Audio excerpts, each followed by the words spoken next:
Девојче од Македонија со оштетен вид ќе добие паметни очила од Израел, кои ќе и помогнат во секојдневното живење. Со нив ќе може да чита печатени и дигитални книги, потоа знаци, декларации на производи, но ќе може да чита од мобилен телефон и компјутер. Телевизија Алфа имаше привилегија да ја посети презентацијата на Оркам, лоцирана во седиштето на Тел Авив, Израел. Секое дејствие на очилата се повеќе изгледаше како да е сцена од научно-фантастичен филм. Израелската иновација во текот на месецов се очекува да пристигне во Македонија.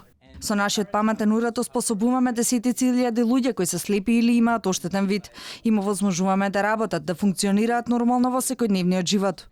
Ова го изјави Рафи Фишер од Оркам пред македонските новинари, кои со поддршка на Фондот за иновации имаа можност да посетат повеќе стартап компании во Тел Авив и Иерусалим. А како ќе се дистрибуира производот и пред се за кого ќе биде достапен, допрва ќе треба да се дефинира, иако првичните контакти со надлежните веќе се остварени. Инаку станува збор за многу едноставна направа, базирана на технологија софтвер за вештачки вид. Тежи само 22 грама и по принципот на магнет се закачува на рамките за очилата.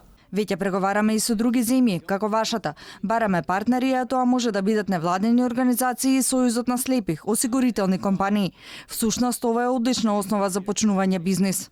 Очилата, освен што може да прочитаат текст, може да препознаат луѓе, да ви кажат колку пари имате врака, колку е часот, располагаат со батерија која трае во текот на целиот ден. Смарт уредот работи на гласовни команди, зборува англиски, српски, бугарски и уште 30 на други јазици. Наскоро се планира очилата Мај Ај да слушаат команди на македонски јазик.